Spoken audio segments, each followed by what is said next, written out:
This is Bronnie, The Bronnie Show, every Wednesday.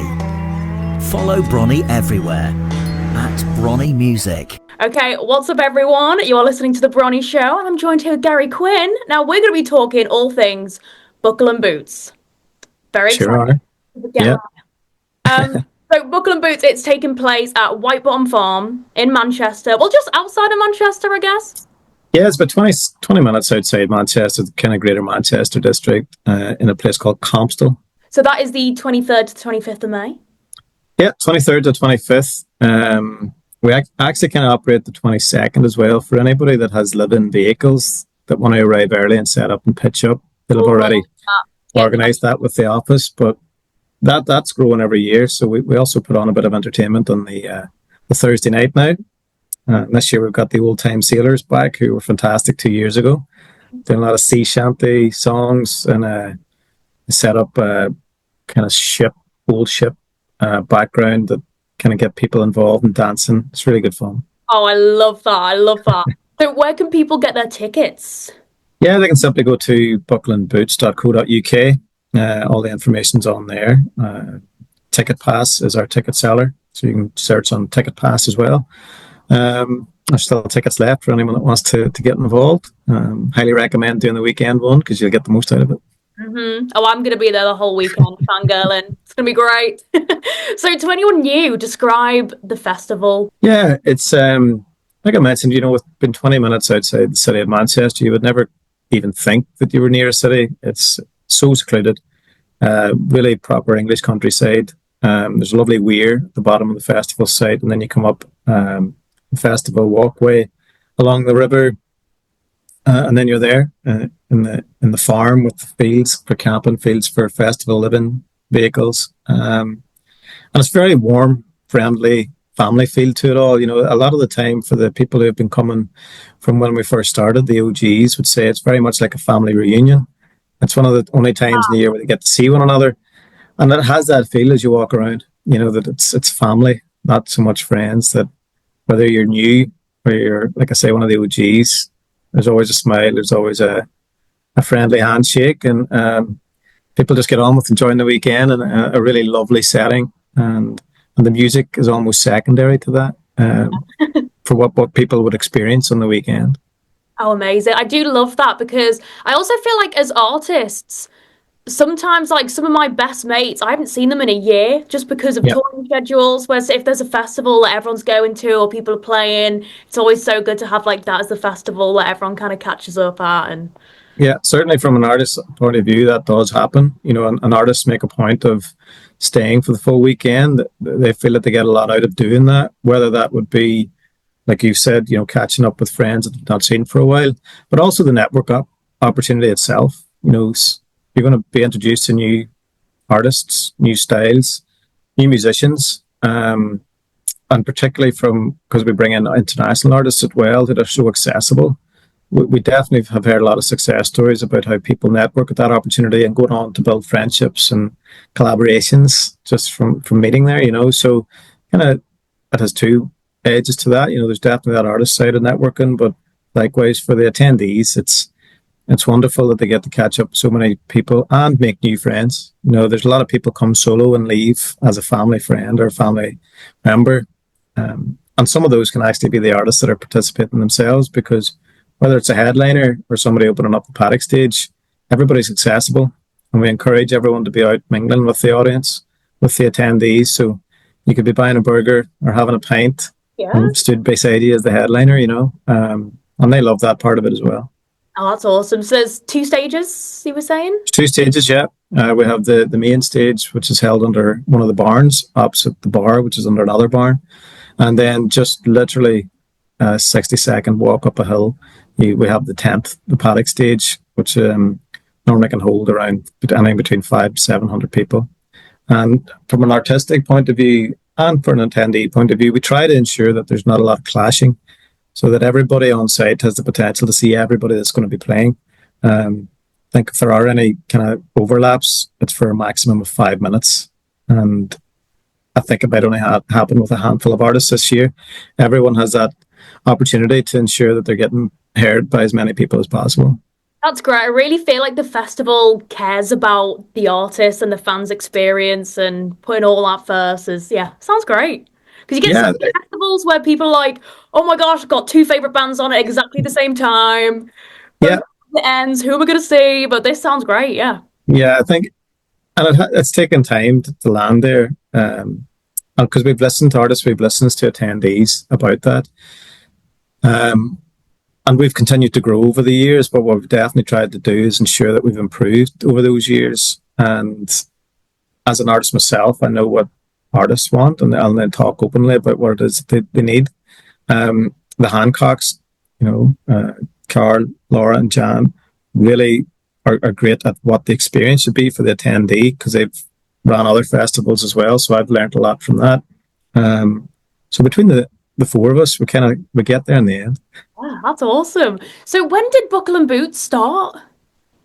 The conception of the idea was back in 2015, Mhm. and that was after that summer I had played Blackthorn Festival on the same site, which was very indie orientated, and was massive for the area for blooding new acts. The Blossoms played there, the Lottery Winners played there, the K's played there, and they've all went on to have huge success. But playing that show first time round was where they kind of would have got their start. They took a chance on me one year because they wanted to play a bit of country. They liked what I'd done, and we had a discussion about what country music was like at that point. And it was brewing. The Country to Country Festival had been in existence for a couple of years. National TV show was going strong. Radio was playing a little more. We were viably looking at the possibility, would another festival on the scene, would it benefit the scene? Would it be useful? And from a selfish point of view, I felt, it would be another platform to showcase my own stuff as well as get friends of mine another platform to showcase their work. But in doing so, we knew we were taking a chance. And thankfully it worked because it did get support from the beginning. And we've seen other festivals come, we've seen other festivals go, unfortunately. But it's great that it's been a mainstay now. We're never going to compete with C2C, Long Road, Black Deer, who've taken a sabbatical for this year. But we know what we are. We're a festival of discovery. We want you to come to the festival and leave with 10 favourite new artists that you would have never heard before. We want you to hear them before they go on and strike it somewhere else. Morgan Evans played with us before he had something big in the US. Phil Moore played with us before he had something big. And so we want that again. We want people to go, I heard them first at Buckle and Boots. But regardless, whoever's on, you're going to hear some wonderful songs across the wide spectrum of country music, both from the international platform and from right here in the UK. Yeah, I was going to say that when it comes to picking artists and bands, what do you look for? Is it harder picking artists and bands every year? Because obviously the country scene's growing so much. But what do you look for when you're booking? It's everything that we're looking for, really. There's no real one thing. Does your music grab us? We have to obviously look at it being a viable festival too. So we do go into the numbers of things. What are your Spotify lists play numbers like? What's your followers and influencers like on TikTok, Instagram, all those sorts of things. But we're not necessarily massively guided by that. It has to sound good. It has to pick our ear up. It has to make us be wanting, interested in listening to what else you're doing. It's a mixture of seeing somebody live as well. Somebody might catch your eye as we've heard them live. So we do have the application process and we do take our time going through those. We try not to repeat often. We do find that it works sometimes. Just to give others that platform.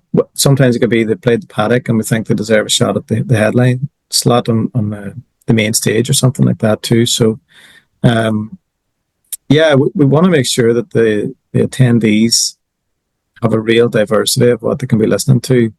Although we would kind of gear more towards that newer contemporary Nashville sound with a lot of the artists, and that neo trad thing that's popular right now.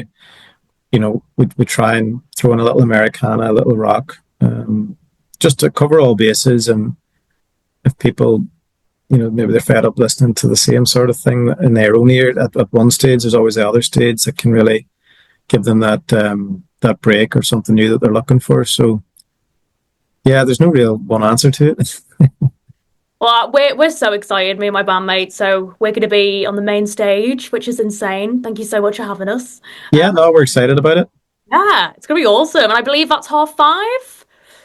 Yep, we have a partnership with Nashville Nights in Denmark, who send over some artists, and they'll do that as a writer round then to open that up with Blue Foley, my friend. He's a real character. He's had some hits with Ashton McBride and a few other artists. So, yeah, we kind of, like I said, with Thursday, we have an entertainment evening set up that's a little different to what will be heard throughout the rest of the weekend. But that Friday, what we really want to do is ease in.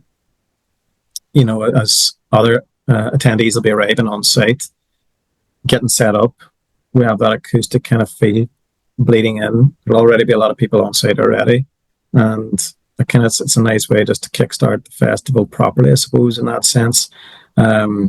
And then once you're kind of from 4 or 5 o'clock onwards, it's party time, Oh, I love it. We're so excited. So in fact, who are some of like the biggest names who have played Buckle and Blues? Because I know that you said that there's people and artists, bands and artists flying over from the States. Tell me all about that. Who are some big names who have played in the past?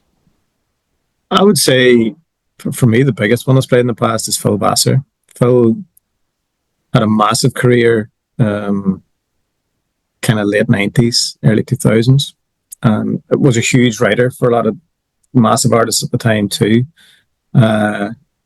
He was touring Europe back in 2016, so he was our first headliner. I've known Phil for 13 years, so he kind of done me a favour. The fact that he was in Europe and he came over and wanted to do it with us. So then we've had Morgan Evans has been over and played. We've had Jen Bostic play. Phil Moore played. Lewis Bryce, who's Lee Bryce's brother. Brett Kissel in the Canadian scene. We've had some massive artists from there. Brett Kissel, Dan Davidson, Aaron Goodwin. In Australia, we've had Haley Jensen, who's back this year. The name escapes me of the husband and wife duo we had over. They were huge. McClymonts, they were over. So yeah, we've had a real kind of eclectic mix from the international waters. William Michael Morgan back a few times with us, who had a massive hit with I Met a Girl. So yeah, we've been very fortunate. Amazing. So what are some sets that you're really excited for this year? This year, I'm excited to hear Craig Wayne Boyd. He was a Voice winner in America a couple of years ago. But I had the opportunity to work with Craig Wayne Boyd out in Denmark, about 6 months ago, and his voice is impeccable, and his new songs that are coming out are really, really exciting. So looking forward to that. And a girl called Emma Zink, who I met through that platform as well. If anyone's familiar with the likes of Lindsay L, who shreds a guitar and performs in that manner, Emma's a great guitar player and great performer, but a great singer too, with great songs. So interested to see how they go down.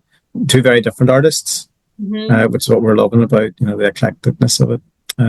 So that'll be interesting. Maggie Ball comes back too. Maggie's been on a huge trajectory. Yeah, she came over last year, done really, really well. Has since gone on tour with Keith Urban. Yeah, insane. And I'm seeing the Grand Ole Opry playing. Yeah, playing out or Phil. It's just awesome. Yeah. So she's coming back. That'll be awesome. It's too many to mention. Obviously, that Bronnie girl is amazing. Yeah, there's really new, exciting UK talent coming through, like yourself. Jake O'Neill we gave a shot last year too, who I think's made massive strides in the last year, and I think again is on a trajectory that is quite current. I think we've got Beck O'Malley coming into place on the Friday as well. I think he plays, so, and quite local.